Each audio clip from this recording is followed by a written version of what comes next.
आज हम दो चर वाले रैखिक समीकरण युग्म को हल करना सीखेंगे। ठीक है, दो चर वाले रैखिक समीकरण युग्म को हल करने की तीन विधियां हैं। कौन कौन सी हैं?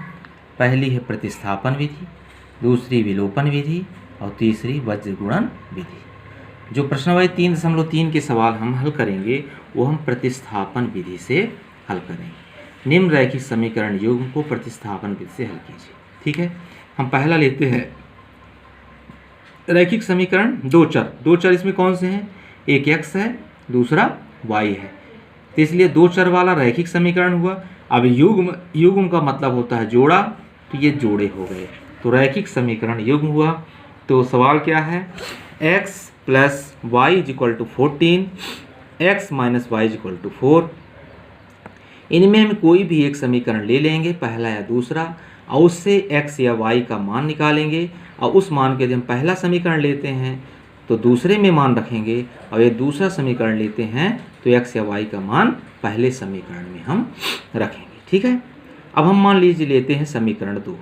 समीकरण 2 से x minus y is equal to 4 है, तो x इज इक्वल टू कितना हो जाएगा? 4। ये माइनस वाई बराबर उधर जाएगा तो प्लस वाई हो जाएगा, तो x का मान कितना आया? 4 प्लस वाई। अब इस x के मान को हम समीकरण किस में रखेंगे? 1 में रखेंगे। माने समीकरण 3 से x का मान समीकरण 1 में रखने पर समीकरण 1 कितना है? x plus y is equal to 14। तो यहाँ पर x है, x की जगह हम क्या रखेंगे? 4 धन y। क्यों? क्योंकि समीकरण 3 में x का मान 4 धन y आया है, तो x की जगह हम रख देंगे 4 धन y, फिर धन कितना है? y है, तो y बराबर 14। अब ये y और y जुड़ करके 2y हो गया, तो 4 plus 2y is equal to 14 हुआ। अब हमको y का मान निकालना है, इसलिए हम यहाँ पर 2y लिख दिए, इज इक्वल टू 14 लिखे। ये 4 प्लस का था, बराबर के उधर जाएगा तो -4 हो जाएगा। तो इस तरह से 2y इज इक्वल टू 14 में 4 गया तो 10 बचा, तो y इज इक्वल टू कितना हो जाएगा? 10/2, क्योंकि इधर गुणे में है 2, उधर जाके भाग में हो जाएगा, तो 2 पंचे 10, तो y बराबर कितना आ गया? 5। अब y का मान 5 आया है, अभी x का मान लाना है, तो y का मान समीकरण 3 में रखेंगे। किस में रखेंगे? समीकरण 3। तो y का मान समीकरण 3 में रखने पर समीकरण 3 कितना है? x बराबर 4 प्लस वाई, तो x बराबर 4 और प्लस 5, तो x बराबर कितना आ गया? 9। तो इस तरह से हमको x और y का मान निकल गया। अब इस x और जांच करने के लिए हमको उत्तर को क्या करना पड़ेगा? इस x और y का मान किसी भी एक समीकरण 1 या 2 में रखेंगे, तो हमको यदि लेफ्ट हैंड साइड माने बायां पक्ष और दायां पक्ष बराबर आता है, हमारे उत्तर की जांच हो गई। कैसे जांच करेंगे? तो जांच करेंगे, समीकरण 1 कितना है? x plus y is equal to 14 है। x का मान कितना आया है? x का मान 9 आया है, और y का मान कितना आया है? 5 आया है। 14, तो 9 और 5 14, 14 बराबर 14, दोनों पक्ष बराबर हो गए, लेफ्ट हैंड साइड बराबर राइट हैंड साइड, माने उत्तर की जांच हो गई। इसी तरह समीकरण 2 भी ले सकते हैं। समीकरण 2 में है x minus y is equal to 4, x कितना आया है? 9, y आया है 5, इधर है 4, 9 में 5 गया 4, बराबर 4। यहाँ भी लेफ्ट हैंड साइड और राइट हैंड साइड बराबर है, माने हमारे जो वैल्यू आई है x और y की वो एकदम सही है। ठीक है, और कोई दिक्कत? अब इसके बाद हमको प्रश्नावली, अभी इसका कोई एक और सवाल हम ले लेंगे। अब मान लीजिए हम सवाल लेते हैं दूसरा सवाल है s माइनस टी बराबर 3 और s/3 plus t/2 is equal to 6। तो समीकरण तो हमारा एक सही है, समीकरण दूसरे को हम थोड़ा सा सेट कर लेते हैं। ठीक है, तो हल समीकरण इतना, ये ये समीकरण 1 हो गया, s/3 plus t/2 is equal to 6। इसको हल कर लें, इसका एलसीएम आएगा 6, 6 जब आएगा तो ये हो जाएगा, यहाँ भाग देंगे 2 तो ये हो जाएगा 2s प्लस 3t बराबर 6। तो ये 6 उधर चला जाएगा, ये आ जाएगा 2s minus 3t is equal to 36। तो ये हमारा समीकरण हो जाएगा 2। ठीक है, कैसे करेंगे? ऐसे भी कर सकते हैं इसको, इसका गुणा इधर किए तो 2s, इस 3 का गुणा इधर किए तो धन 3 धन है ना, तो प्लस 3t। ठीक है, और इन दोनों का गुणा किए 3 दूने 6, ये 6 इधर जाके गुणे में हो जाते 6 छांग 36। ऐसे भी कर सकते हैं। अब हम एक समीकरण कोई भी ले लें, समीकरण 1 या 2 में, तो समीकरण 1 थोड़ा छोटा है तो 1 से ले लेंगे। समीकरण 1 से हमारा है s minus t is equal to 3, तो s की वैल्यू कितना आ गया 3 प्लस टी, ये समीकरण हो गया 3। अब समीकरण 3 से s का मान, समीकरण 1 ले चुके हैं तो 1 में नहीं 2 में रखेंगे, 2 में रखने पर, ठीक है, तो s की जगह क्या रखेंगे हम समीकरण 2 में 3 प्लस टी। समीकरण 2 कितना है हमारा 2s प्लस 3t बराबर 36, तो 2 है 2 ही रहेगा। s की जगह कितना रखना है 3 प्लस t प्लस इधर 3t है ही है और बराबर 36 है। ये हो जाएगा, इसका अंदर गुणा होगा दोनों से, तो 2 3 6 प्लस 2t प्लस इधर 3t, इधर गुणा नहीं करना, बराबर 36, क्योंकि ये कोष्टक से बाहर है। तो अब ये 6 हो जाएगा, ये 3 और 2 समान वो हैं पद हैं, क्योंकि यहाँ भी t है यहाँ भी है तो जुड़ जाएंगे, तो 2 और 3 5 हो जाएगा, 2 और 3 5t बराबर 36। ठीक है, तो अब 5t बराबर कितना आ जाएगा 36, ये 6 उधर जाके ऋण हो जाएगा, तो ऋण 6, तो 5t बराबर 30 आ जाएगा।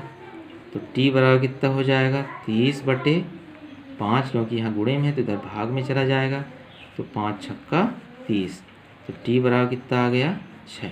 अब इस t के मान को हम समीकरण 3 में रख देंगे तो हमको s का मान आ जाएगा। तो समीकरण 3 में t बराबर 6 रखेंगे या t का मान रखने पर, समीकरण 3 हमारा कितना था s बराबर 3 धन t, तो s बराबर 3 प्लस t, तो s बराबर 3 और प्लस t, t की जगह कितना रखेंगे, कितना है मान 6, तो s बराबर आ गया 9। इसके भी उत्तर की जांच आप लोग कर लेंगे, s और t के मान को समीकरण 1 या 2 में या दोनों में अलग अलग रख के करेंगे तो हमको वह चीज़ें left hand side right hand side बराबर आ जाएगी। ठीक है, अब हम तीसरा इसी तरह है तो तीसरा बन जाएगा। अब हम चौथा सवाल करते हैं। चौथे में है 0.2x plus 0.3y is equal to 1.3, 0.4x plus 0.5y is equal to 2.3। ठीक है, अब हमारा पहला काम रहेगा इनके दशमलव को हटाना। तो इसमें एक काम कर सकते हैं, दशमलव के बाद सभी में एक एक अंक है, एक एक संख्या है, तो इसको हम दशमलव को ऐसे हटा सकते हैं या सभी में हम 10 का गुणा कर दें। जैसे इसमें 10 का गुणा करेंगे 0.2 में 0.2 में यदि हम 10 का गुणा करें तो कितना हो जाएगा 2.0, और 2.0 का मतलब कितना होता है 2। इसी तरह 0.3 में भी 10 का गुणा करेंगे तो 10 3 30, 3.0 माने 3 हो गया। इसी तरह 1.3 में भी हम 10 का गुणा करेंगे तो ये 13.0 माने 13 आ जाएगा। ठीक है ना, तो सभी में हम 10 का गुणा करेंगे। समीकरण 1 2 यहाँ लिख लें, समीकरण 1 व 2 में दोनों पक्षों में जो काम करेंगे दोनों पक्ष में करेंगे तभी बराबर हो। पक्षों में 10 का गुणा करने पर, क्यों 10 का गुणा किए हैं, क्योंकि हमको ये दशमलव को यहाँ से हटाना है। अगर दशमलव के बाद 2 अंक होते तो 100 का गुणा करना पड़ता, तो इसलिए एक ही अंक है इसलिए 10 का गुणा किए। जब 10 का गुणा किए तो ये हो जाएगा 2x प्लस 3y बराबर 13। समीकरण 3 कर दो, ये हो जाएगा 4x धन 5y बराबर 23। ये समीकरण 4 हो जाएगा। अब ये समीकरण हल करने लायक हो गया है, जैसे पहला दूसरा था। अब इसको एक बार बता देते हैं, देख लीजिए अच्छे से। इसमें कोई भी एक समीकरण ले लें, 3 या 4। अब 1 और 2 नहीं लेंगे, कौन सा लेंगे, क्योंकि व्यवस्थित हो गया है, उस रूप में हो गया है ना। तो 2x धन 3y बराबर 13, तो हम समीकरण 3 को ही ले लेते हैं। तो समीकरण 3 से लेंगे तो 2x धन 3y बराबर 13, तो 2x बराबर 13 ऋण 3y, 13 ऋण 3y। अब इसको समीकरण हम दे दिए। अभी 2x बराबर है, हमको x का निकालना है, तो x बराबर 13 ऋण 3y बटे 2। ये समीकरण हो गया कितना, 5। ठीक है। अब समीकरण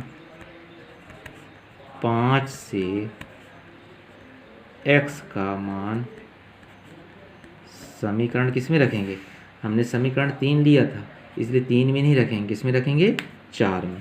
तो मान समीकरण 4 में रखने पर समीकरण 4 में रख दीजिए। समीकरण 4 है 4x प्लस 5y बराबर 23। तो 4 को 4 लिखो, x की जगह ये मान रखने हैं, 13 माइनस 3y बटे 2 धन 5y बराबर 23। ठीक है। अब ये जो होगा, ये नीचे चूंकि 2 है तो इस 2 का गुणा यहाँ भी होगा और यहाँ भी होगा, तब जाके बराबर। क्यों, क्योंकि हमको 2 को यहाँ से हटाना है, या कि ये अपना हमारा यहीं से हो जाएगा, ये 2 से कट जाएगा, 2 दूने 4, कोई दिक्कत नहीं है। तो 2 इंटू 13 माइनस 3y धन 5y बराबर 23। ठीक है। तो ये हो जाएगा 13 दूने 26 माइनस 2 तिहाई 6y धन 5y बराबर 23। अब इधर देखो, 26 माइनस 6 और यहाँ धन 5 घटेगा, लेकिन चिन्ह किसका आएगा, जो बड़ी संख्या होगी। बड़ी संख्या 6 है, इसमें माइनस है, तो minus y is equal to 23। तो अब हमको y का मान निकालना चाहिए, तो minus y is equal to 23, minus ये प्लस उधर जाके माइनस हो जाएगा। तो minus y is equal to minus 23 में 26 जाएगा, 26 में 23 नहीं, 23 में 26, क्योंकि 26 बड़ी है तो इसका चिन्ह ऋण आ जाएगा। अब 26 में 23 3, यहाँ भी ऋण है, यहाँ भी ऋण है, तो दोनों ऋण ऋण हो जाएगा धन। तो y का मान कितना आ जाएगा, 3। अब इस y के मान को समीकरण 5 में हम रख देंगे तो हमको x का मान ज्ञात हो जाएगा। तो y इज इक्वल टू 3 समीकरण 5 में रखने पर समीकरण 5 आपका था x बराबर 13 माइनस 3y बटे 2, तो बराबर कितना हो जाएगा, 13 माइनस 3। अब y लिखेंगे कि y का मान, y का मान कितना है, 3 है, तो गुणा इसका मतलब 3 गुणे 3 बटे 2। तो 13 x बराबर 13 माइनस 3 त्रिकाई 9 बटे 2। 13 में 9 गया तो 4 बचा, यहाँ 2 बचा, ही है 2 दूने 4, तो x बराबर कितना आ गया, 2। तो x का मान 2, y का मान 3 आ गया है। अब हम 5वां सवाल कर लेते हैं। 5वां सवाल है √2x प्लस √3y बराबर 0, √3x माइनस √8y बराबर 0। ये समीकरण 1, ये समीकरण 2। कोई भी एक समीकरण हम ले सकते हैं। मान लो समीकरण 1 लेते हैं, तो समीकरण 1 से √2x प्लस √3y बराबर 0। तो हम ले लेते हैं √2x को, तो √2x बराबर ये प्लस √3y उधर जाके माइनस √3y हो जाएगा। तो x बराबर -√3 बटे √2y हो जाएगा। तो इसको ऐसे भी लिख सकते हैं माइनस रूट पूरे में बटे y, ये y रूट के बाहर है, ठीक है। तो इस तरह से ये हो जाएगा, कोई दिक्कत। अब हम ये x का मान हमारा कितना है -√3 बटे 2y, ये समीकरण 3 हो गया। अब समीकरण 3 से x का मान किस समीकरण में रखेंगे, 1 में कि 2 में? समीकरण 1 ले चुके हैं, इसलिए हम समीकरण 2 में रखेंगे। 2 में रखने पर अब दो समीकरण क्या है, √3x minus √8y is equal to 0। तो √3 रहेगा ही, x की जगह हम रख देंगे -√3/2, है ना, और y और माइनस इधर √8y इज इक्वल टू 0। तो ये हो जाएगा कितना, माइनस होगा √3 का √3 से मल्टीप्लाई होगा तो 3 हो जाएगा, बटे यहाँ पर कितना हो जाएगा, √2 आएगा और y होगा और माइनस √8y होगा इक्वल टू 0। अब इस √2 का पूरे में हम गुणा करा देंगे, इसमें भी, इसमें भी, इसमें भी, क्योंकि इधर इसका गुणा होगा तो यहाँ होगा तो ये हो जाएगा -3y और ये -8 दूने 16, 8 दूने 16 तो √16 और √16 का मतलब होता है 4 चौको 16 माइनस 4, तो -4y इज इक्वल टू 0, है ना। तो 4 और 3 7, तो -7y इज इक्वल टू 0। तो y इज इक्वल टू कितना आ जाएगा, 0। y का मान कितना आया, 0। अब y का मान समीकरण किस में रखेंगे, समीकरण 3 में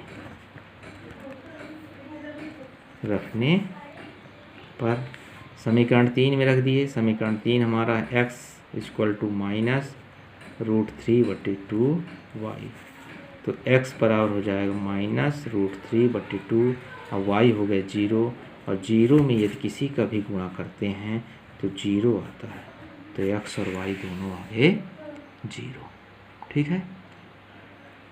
अब हम दूसरे सवाल की ओर चलेंगे। आज के लिए इतना ही, ठीक है, आज के लिए इतना ही।